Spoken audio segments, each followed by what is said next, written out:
That whole Speaker of the House mess, we'll talk about that in the open. Has our government been infiltrated? We're going to talk about that. And maybe the funniest light in the mood I've ever seen in my life. All that's coming up on I'm Right.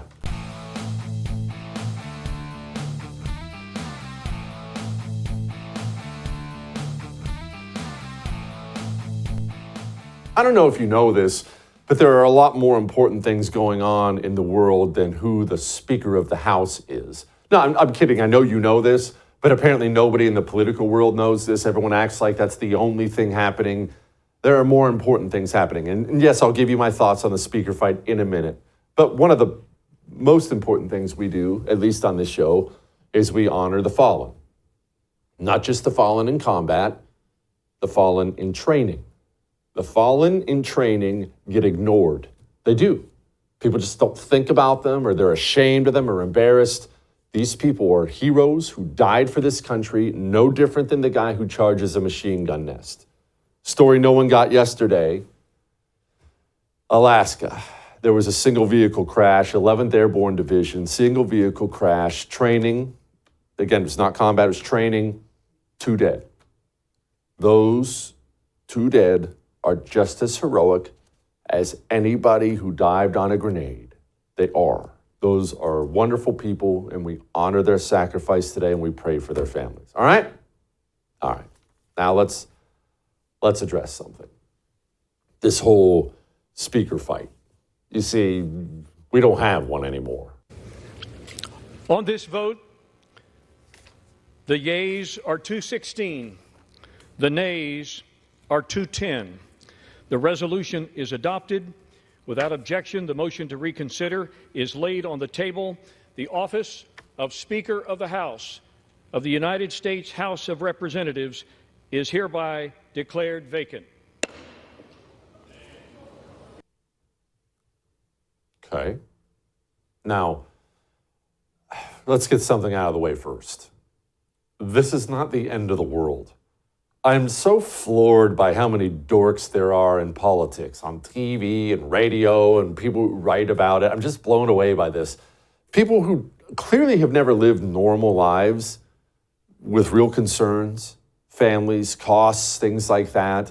You listen to the political world for the last 24 hours, and no matter where you fall on the spectrum, everybody's acting as if this is some life-changing thing. Oh my gosh, it's the Speaker of the House. Who gives a crap? I care about 20% cost in groceries going up. I don't care about Kevin McCarthy. I don't care about Matt Gaetz. I don't care about any of them. I don't like the House of Representatives. I don't even like the GOP. I don't care. Now, maybe you're wondering what you should be thinking about all this. And here's why it gets confusing. And other people make it confusing. This is why it gets confusing. Because people try to simplify it. I know that doesn't make sense, but that is why it gets confusing. Whenever there's something that happens, Kevin McCarthy gets bounced, for instance, everyone will run to the TV and the radio. Maybe you're on your phone, on social media. And what's everyone doing? You're trying to figure out whose side you're on, and you're trying to figure out who the good guys and bad guys are. No, that guy's a good guy, and that guy's bad, and that guy's always good, and that guy's always bad, and this guy's good, and he's doing it for good reasons, and this guy's bad, and he's doing it for bad reasons. And so it's black and white, and it's crystal clear, and this is right, and this is wrong. And the truth is, when it comes to life, war, politics, or anything else, life is complicated. This whole thing's complicated. There are some really, really, really great people who voted to bounce Kevin McCarthy from being Speaker yesterday. There are a lot of really, really terrible people who voted to bounce Kevin McCarthy from being Speaker yesterday. There are a lot of really, really wonderful people who voted to keep Kevin McCarthy as Speaker yesterday. What you saw yesterday, Game of Thrones power politics, is really all it was. Matt Gaetz, do you have to love Matt Gaetz? No, you don't. Matt Gaetz is an obnoxious human being, very clearly a narcissist. He's running for governor of Florida. That's a big reason why he did what he did. This is good publicity, sending out fundraising emails. That doesn't mean Matt Gaetz did something bad, though. Okay, narcissistic jerks can do good things that I like, too. So I can like what Matt Gaetz did and personally kind of find him off-putting. I dislike Kevin McCarthy. I'm happy he's gone. I really wanted to sit down here tonight and have this talk. More than anything else, the speaker stuff and whatnot. I wanted to have this talk. Change. Change is one of those things that we hate, and yet it is inevitable, and oftentimes it helps us. Change is almost always uncomfortable, though. That's why we hate it. If you want to change yourself, you're too fat. I'm not saying you're too fat. Maybe you are. Who knows? People struggle with weight. If you want to change that in a meaningful way, I'm not talking about going out and getting surgery. You want to change that in a meaningful way. You know what it looks like? It doesn't look pretty. You're not going to put it up on Instagram. Oh my gosh, look at my hair. It looks like a red face, sweat, smelly, miserable. That's what it looks like to go from being fat to in shape. Change hurts. Change is hard. And in life, whether it's a business, a city, a country, whatever a team, a sports team, whatever the case may be, when a change agent, a human being who is a change agent, who does things differently, when he is introduced, it is human nature to be repulsed by him. But if you say you want change, then things have to change. People on the right love talking about how corrupt and evil the government is. It's awful, it's terrible, I hate it, it's horrible, things have to change. Yes, it's got to change. When are things going to change? Things have to change. Everything has to change. And then along comes change one day, and it doesn't come along in a form that we all love, and we say, oh my gosh, it's the end of the world. What is all this change? Well, if change agents looked, talked, and acted like everyone else, then they wouldn't be change agents now, would they? What I'm saying to you is this. Our system is so broken, it's difficult to even see the end of the tunnel. It's difficult to see a way where we can save our federal system. We are adding, everything else aside, border, everything else aside, we are adding $1 trillion to the debt now every 3 months. You see, what's happening is, I'm trying to explain this in a way that's not going to freak people out, but the end of nations, the end of empires, it's something I study. I read it all the time. I love it. It always seems to happen slow and then all at once. It's crazy how often that happens. An empire will be at its peak and then 20 years later, everyone's still alive, gone, smoldering ruins. We are about to be a nation with a debt crisis that will forever alter your standard of living and my standard of living, and it's not 50 years away. You will live to see it. It's coming. Now, what should be happening right now is an emergency all-hands-on-deck meeting between Republicans, Democrats, Independents, and everybody. There should be an emergency session called now to discuss the few things the government's going to keep. Why? Because everything else must be slashed and burned in order to save the United States of America. Instead, these people never even bring it up. Or if they do, it'll be in some random passing, like the debt's some annoying thing you kind of have to just talk about briefly. There is an avalanche speeding toward us that will wipe us all out. And yet, we're talking about continuing resolutions. You say you want things to change, well, then it's got to get uncomfortable. I'm going to play you a video. It's very, very brief. It's only a couple seconds long. Patrick McHenry, he's the temporary speaker. He's not really speaker, speaker pro tem. He's speaker until they have a vote in a week to get a new speaker. He's a close friend of Kevin McCarthy, one of these establishment types. He was gaveling out the Congress yesterday. I want you to watch something, and I want you to watch how angry he is as he gavels this out. And then I'm going to ask you a question. Watch this. Chair declares the House in recess, subject to the call of the chair.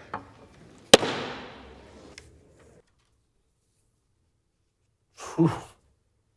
Man, he's mad. Ugh, scary. So let me leave you with this. And I really want you to think about this. You follow politics. You're watching me here on I'm Right on the First TV. Name me one time. I'm not even asking for 2 or 5 or 10.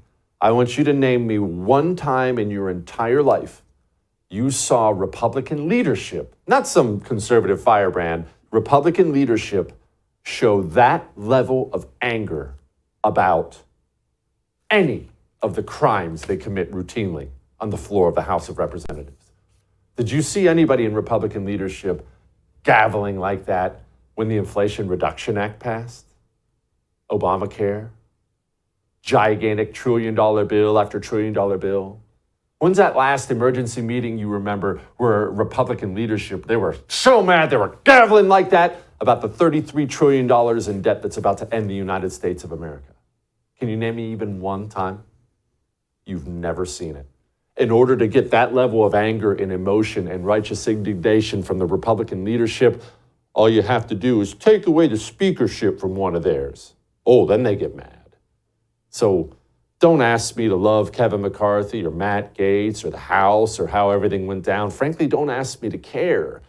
But what I do know is the status quo, all these people talking about governing, there's going to be nothing left to govern without massive changes very soon. All that may have made you uncomfortable, but I am right. Congressman Chip Roy voted against bouncing Kevin McCarthy.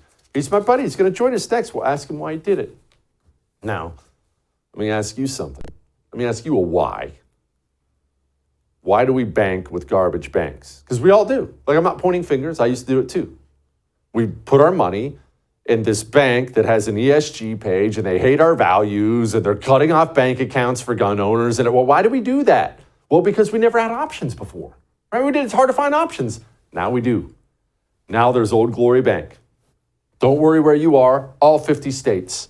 Mobile app handles everything for you. They share and support your values. And guess where your money is safe from these bank intrusions? It's at Old Glory Bank. Go begin your account now. oldglorybank.com. All right? We'll be back.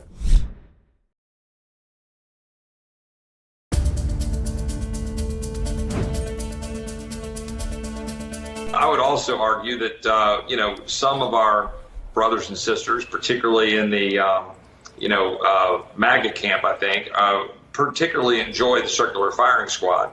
You want to come at me and call me a rhino, you can kiss my ass. Look, I've spent a lifetime fighting for limited government conservatism.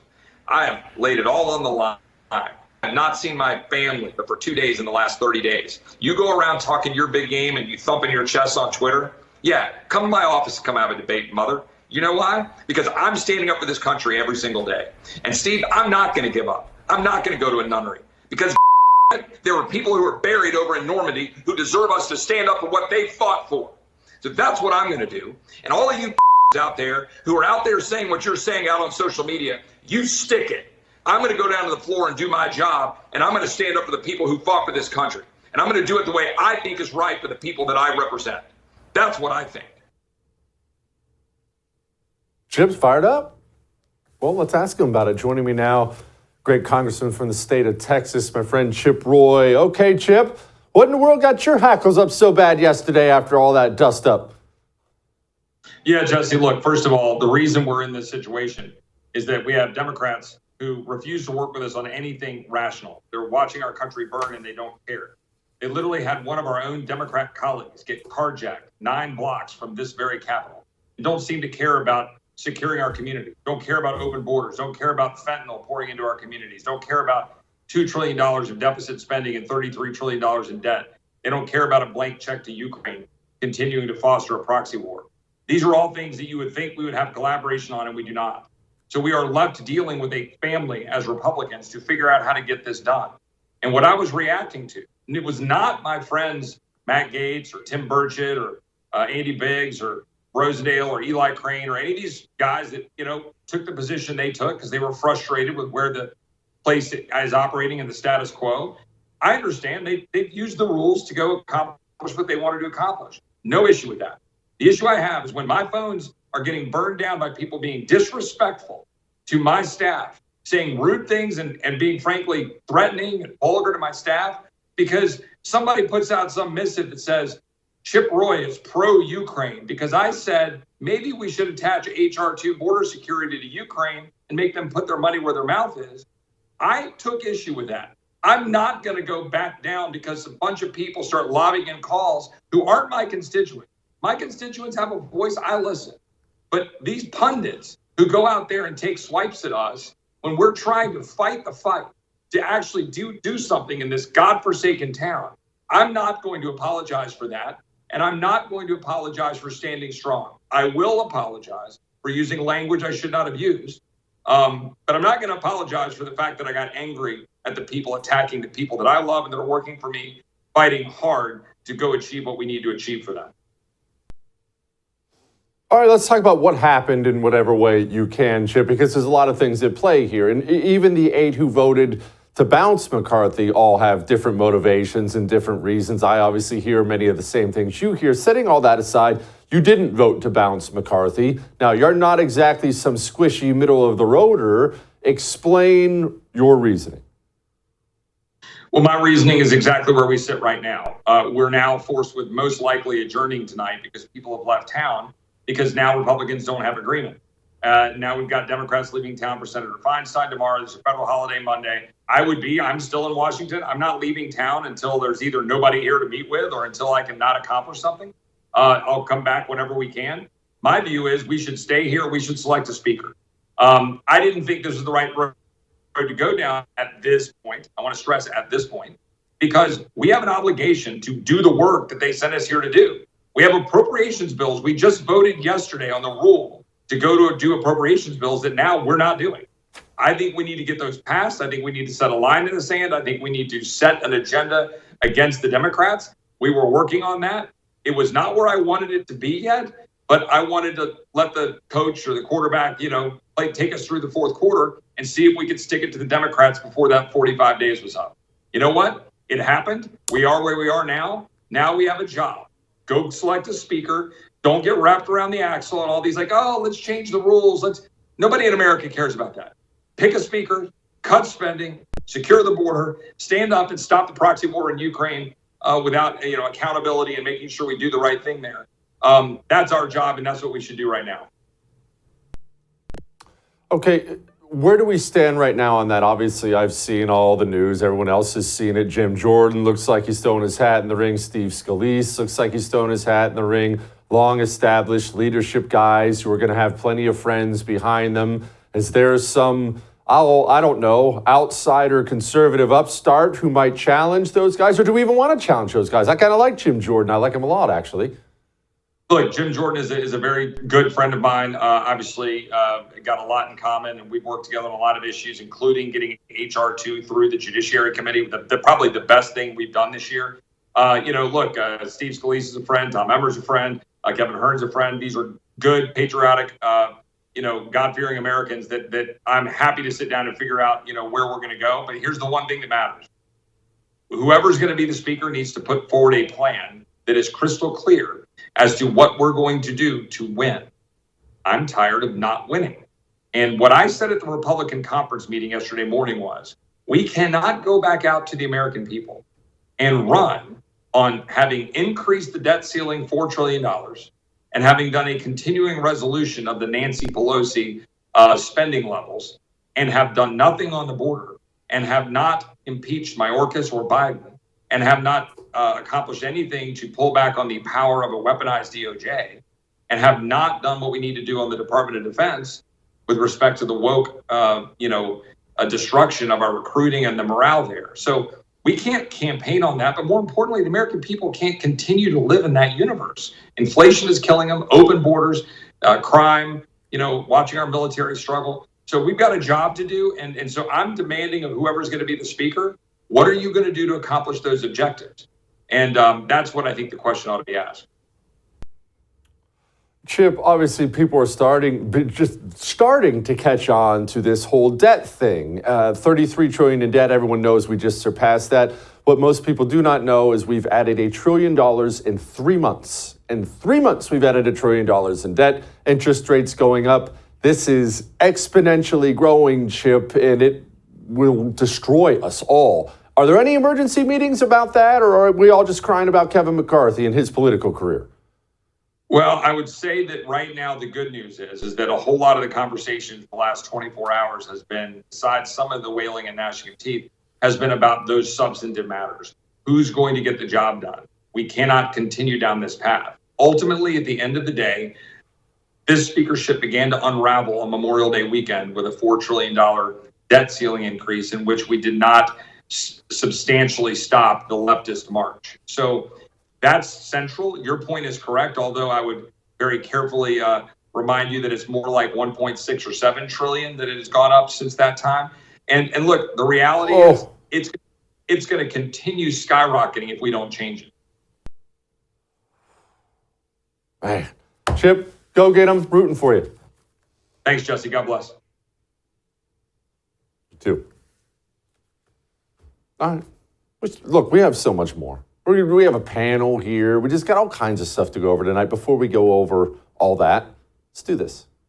Let's talk about something wonderful. Aren't you in the mood for something wonderful? I am. I like organizations that reach out and help dogs. Look, I'm not an animal rights activist. I just love dogs. I do.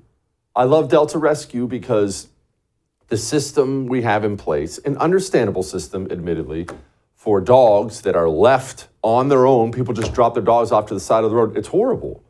Across this country, that these dogs, they're picked up, and if no one will adopt them, they just kill them. And it sucks, but it's the way it's got to be. There's no money, there's no space. But there is Delta Rescue, the largest no-kill, care-for-life animal shelter in the world. That dog that some jerk leaves on the side of the road gets picked up, and instead of going to the pound to be put down, that dog will be cared for with other dogs for the rest of its life. Delta Rescue does this with your donations and only with your donations. If that's the kind of thing that appeals to you, go to deltarescue.org and give. Help them do what they do. deltarescue.org. We'll be back.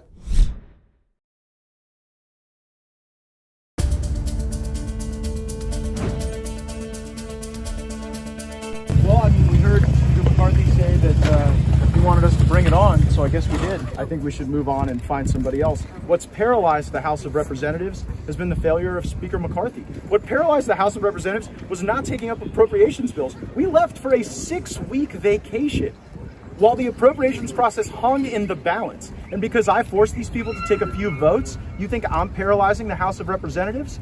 I think the House of Representatives has been paralyzed for the last several decades as we've refused to pass a budget, as we've governed by continuing resolution and omnibus bill. So I think that this represents the ripping off of the Band-Aid, and that's what we need to do to get back on track.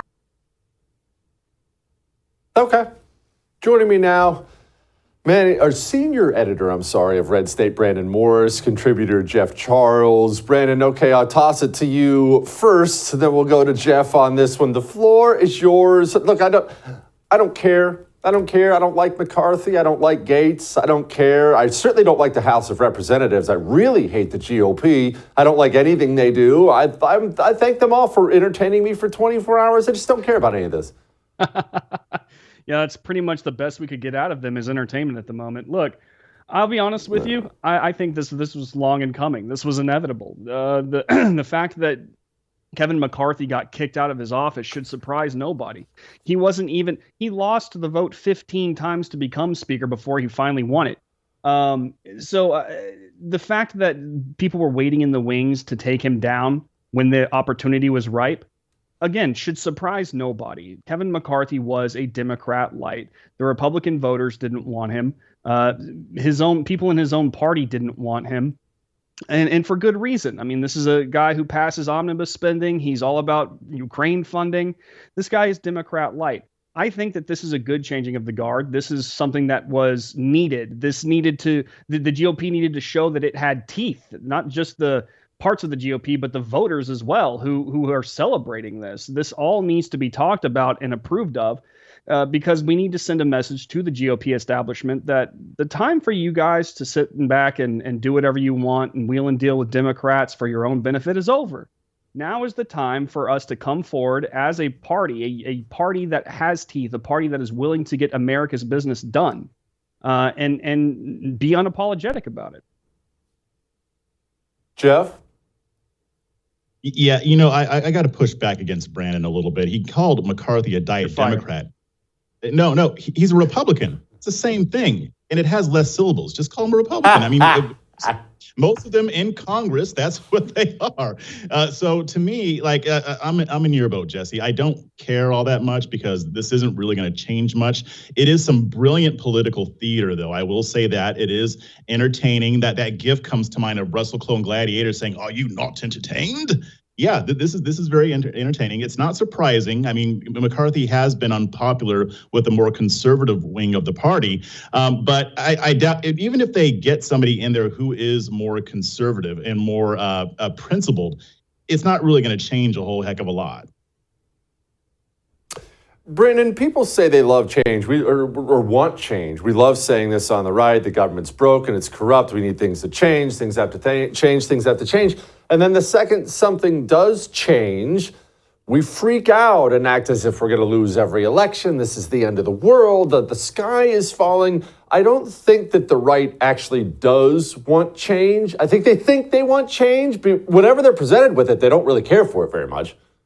Oh, yeah. I mean, no, that's absolutely true. But I think that one thing that we need to remember, well, two things we need to remember. For one, this, like I said, this was inevitable, not because McCarthy was such a bad Speaker of the House, but because the GOP is a party of individualists. We're going to influence chaos in our own party because we are not like hive-minded like the Democrats are. We're not going to move in lockstep just because one of the leaders says that we should. We're not going to sit and think and do whatever we're told. We have our own thoughts, opinions, needs, and wants, and we're going to have those done in any way, shape, or form that we can. So, we are the party of controlled chaos. That is what we stand for.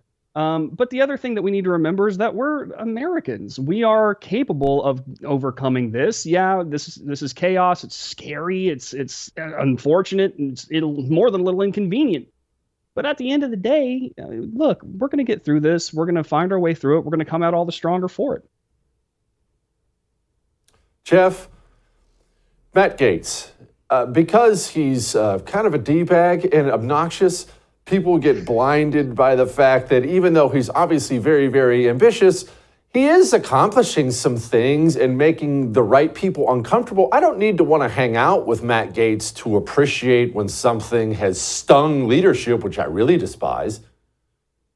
I question how much he's actually accomplished here. I mean, yes, this is unprecedented, but this was not a Republican-led initiative. This was Democrats. He got Democrats to take action against a Republican. Only 8 Republicans voted in support of this. So to me, I mean, he worked behind the scenes to make this happen. But again, if nothing really comes of it, which it won't, then it doesn't really say much about what he's accomplished here. I think one good thing that can come out of this is more and more people, especially on the right, wake up to the reality that our federal government is infested with corruption. It's set up to protect the powerful. It's never going to change, at least not anytime soon. Maybe this might actually start prompting people to focus on their local communities, the ones that actually matter to us. Oh, local communities. Wow. Imagine that. Local political activism, not just putting a Trump sign in your yard. All right, Brandon, everyone's convinced the speaker stuff matters. Okay, let's set all that stuff aside because it really doesn't. Everyone's going to forget about this in about 15 minutes. The country's $33 trillion in debt, and we're adding over $1 trillion every 3 months now. We're in the final years before there is a financial avalanche coming that's going to hurt everybody, and nobody in D.C. seems to care. Nobody. Even our hard-right firebrands never talk about this. There should be an emergency on-hands meeting, all-hands-on-deck meeting right now, saying, what are we going to slash and burn? And yet that conversation's never even brought up. No, it's absolutely true. And I think that's one of the reasons that people were so fed up with the GOP in particular, because the Democrats have 100% led this and the GOP has gone along with it for a very long time. Many of the members doing that for their own gain, their own benefit, while a few Republican members stood by and screamed, no, stop. I think, though, that if you're going to see something change, some feathers are going to have to get ruffled and some inconvenient things are going to happen. I think this is one of those things. Speaker McCarthy was one of those people who went along with the Democrats. And I think that now that he's out, hopefully, somebody will replace him that is worth a damn and willing to fight the Democrats tooth and nail to stop whatever their plans are. And that's what we really, really need is a GOP worth a damn. Democrat Congressman Henry Cuellar, no big deal, I'm kind of bilingual. He was carjacked. Here was a little bit about it. Can you tell us what happened and how you found out? Yeah, I was just coming into my place. Three guys came out of nowhere and they pointed guns at me. I do have a black belt, but I recognize when you got three guns. I looked at one with a gun, another with a gun, a third one behind me. So they said they wanted my car. I said, sure. You got to keep calm in those situations. And then they took off. This happened less than a mile away from the Capitol. And my place, you got our leader Hakeem there, Catherine Clark that lives there, a whole bunch of members that live in that place. So. Jeff, is any of this violence that's happening, because it's been all over the news recently, this guy on the left gets killed, this guy on the left gets killed, this guy gets carjacked, is any of it going to prompt change? Because I'm not interested in ignoring it. I'm not interested in celebrating human suffering. That's not really my thing. I am interested in changing things. Are any of these people like that guy going to reminisce on getting 3 guns stuck in his face and change his behavior and how he votes? You know, I wish I could be optimistic. It should prompt change. And I'm like you, Jesse, I'm not going to celebrate somebody's death regardless of their political beliefs. But at the same time, we are seeing what's happening as a result of allowing crime to get out of control, to fail to focus on violent crime that actually violates people's rights. That's what's leading to a lot of this stuff. And there is reform needed. But I mean, it was in D.C. I mean, you can barely even carry a firearm in D.C. You can't even protect yourself in a lot of these areas. So the people that run these cities, they don't really get it. And at the same time, I'm not even sure if they want to. Yeah, that's the problem. They don't even want to. Brandon, Jeff, thank you guys. Appreciate it. Thanks a lot for having me. See you, boys. All right, we got more. We got a lot more. Do we have Iranian spies infiltrating our government? Let's have an uncomfortable talk about that. This is a story that, with everything else going on, we kind of just breezed on past it. I don't even think we brought it up on the show. Kind of a big deal. A little bit of a big deal. We'll talk about it in a second. Before we get to that, let's talk about the timeshare you think you're stuck in. You think you can never get out. You got the timeshare. Now you want out of the timeshare. And so what did you do? You called them. Maybe you sent them an email. And they said, no, sorry. These are permanent. You're the permanent owner. You can't ever get out. You don't like that. You want out. You don't want to pay those annual fees, those special assessments. Why don't you just call Lone Star Transfer? Stop calling the timeshare company. Call Lone Star Transfer. 99%. That's how successful they are. 18,000 timeshare owners have been legally and permanently removed from having to pay those fees, removed from owning that timeshare because of Lone Star Transfer.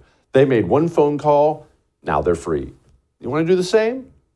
844-310-2646. That's the number. Give it a call. Get out of that timeshare. We'll be back.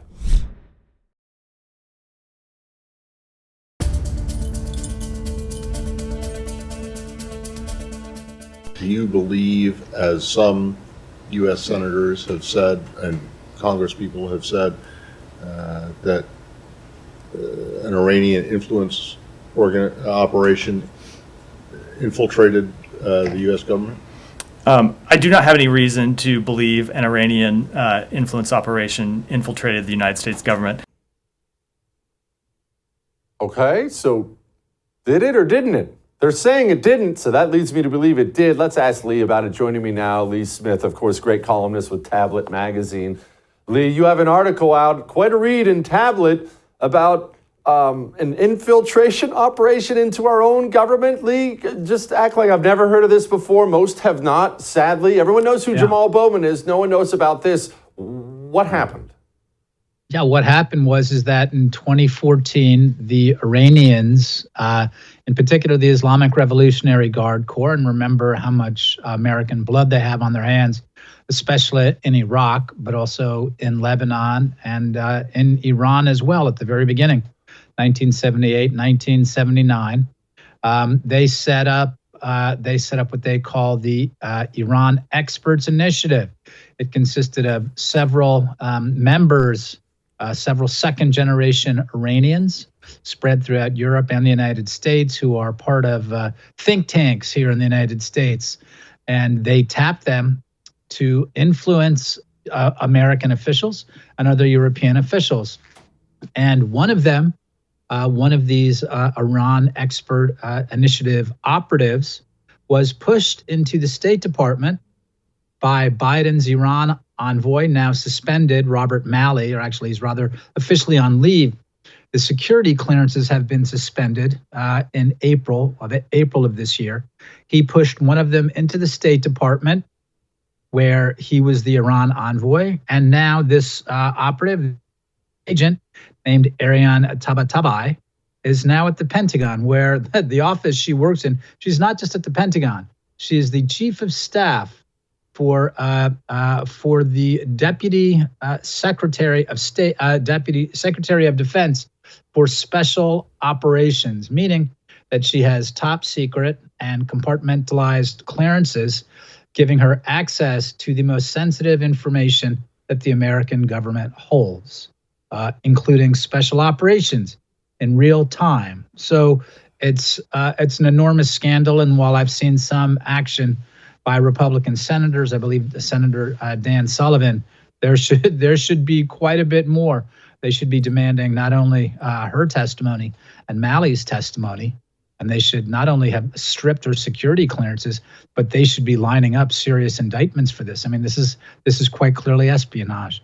We know it because we have evidence of an email tranche between high-ranking Iranian officials, including this one IRGC official, the former foreign minister of Iran, Javad Zarif, as well as these, I believe there were between 6 and 10 operatives, Iranian operatives, seated into different Western capitals, including Washington, D.C., our own. Jeez. Pretend like I'm stupid, which you know me, that's not difficult. Explain to me why she would still be in her post. Look, even if you didn't fire her, I realize she hasn't been convicted or deported or anything like that. In the very least, that's an immediate suspension. Look, pay her, I don't care. Get her out of that role. What is the explanation for that? Well, as I explain in my piece, I speak with a former CIA official who explains that, look, the optimistic reading is that once the FBI knew about this, they started watching her moves. They have her, as he says, they have her apartment all tacked up. But I think that's unlikely. I think the evidence points to a much less optimistic reading, which is simply that this is, remember, the Iran nuclear deal was Obama's prize foreign policy initiative. And the purpose of that was not to keep Iran from getting a bomb. Anyone who's read the agreement and who understands what the sunset clauses in that agreement understand what it is. It was meant to guarantee the Iranian nuclear weapons program and to give it an umbrella guaranteed by the United States of America. Obama wanted to pass Iran a nuclear bomb.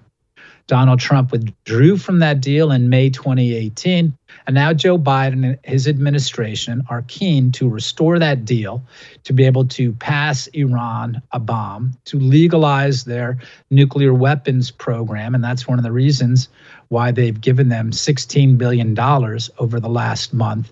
So the reason that they believe it's okay to have an Iranian spy in the American government at these very high-level positions is because they believe the Iranians are now an American ally. That's how Obama wanted it. That's how they're acting. That's why this is important to Biden.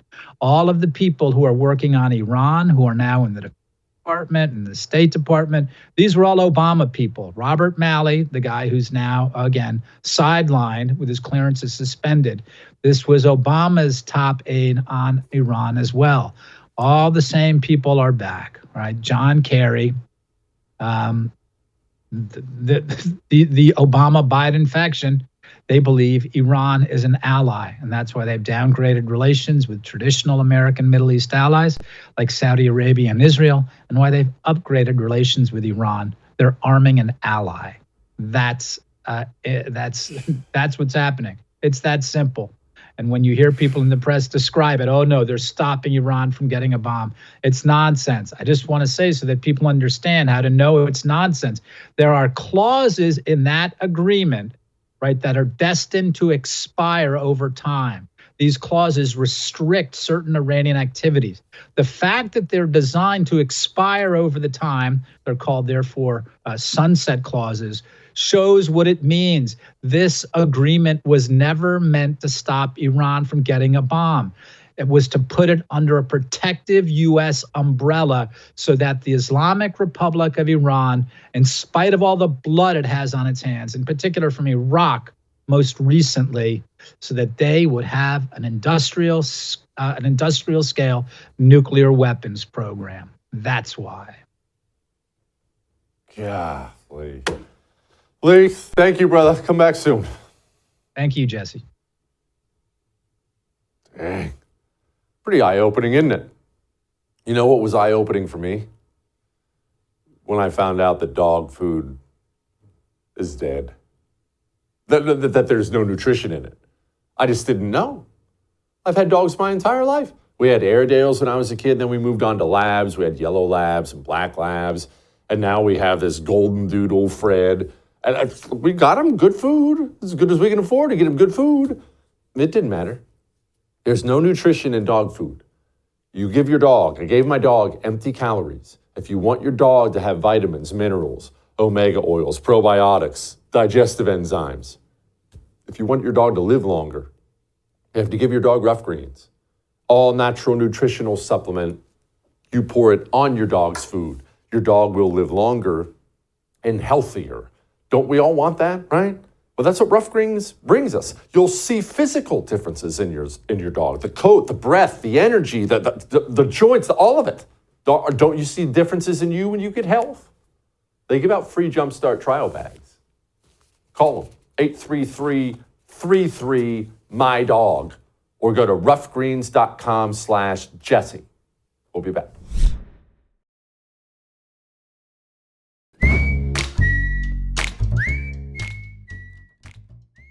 Have you ever seen bad lip reading? It's been around a long time. I actually used to work for a guy who personally knows the guy who started it. Well, it doesn't matter, but it's fascinating how this started. It's just a dude with the talent. It saw something and thought, man, that's a funny idea. What if we did some bad lip reading? And he started this bad lip reading thing, and now it's huge. And they put out some of the funniest freaking stuff I've ever seen in my life. You know, all that Kevin McCarthy, Congress stuff, all that from yesterday. We have a bad lip reading thing from that. Before we get to that, let's do this. Let's clean up the air around us. I mean, the air in our home, the air where we work, garage, living room, bedroom. Eden Pure Thunderstorm. It does more than it did more than just fix my allergies. It made my entire family healthier because we have viruses and mold in our air. Eden Pure Thunderstorm kills them, cleans your air. It's like a scrubbing system for your air at all time. There's not even a filter you have to replace. It's a little black box that goes right in the outlet in the wall. These things are miraculous. I don't even own allergy medication anymore. They sell 3 packs of these, $200 off with free shipping. You have to use the promo code Jesse to get that though. EdenPureDeals.com, code Jesse. Go get 3 of these. Start enjoying these little miracles. All right. Courtesy of bad lip reading, here is Light the Mood. Loogie of dust. I'm confident. Yeah, that's obvious. Dead eyes. The ship's haunted. Like your face. Ripper Podunk. I'm buying a cow. Sounds about right. Crinkly love stick. Oh no. Oh. You're fine. Danger glands. I found a tack in my flip-flop and now I'm suing. It tracks. Old man tycoon. Remember, speak up. Tonight I'm partying. I have 4 stork eggs and a pony. You'll love it. Not joining you. Ox cord. Are there any snacks? Think there's some raisins. Prince of Rare. Enchanté. I will off you. Cold person. I'm freezing. Give me your blanket. Queen of sneezing. The neck hurts. Go tell a friend. Dome head. Everybody heard you. Because they're supposed to. Shark in the forest. I love big arteries. Of course you do. It's so stupid. I'll see you tomorrow.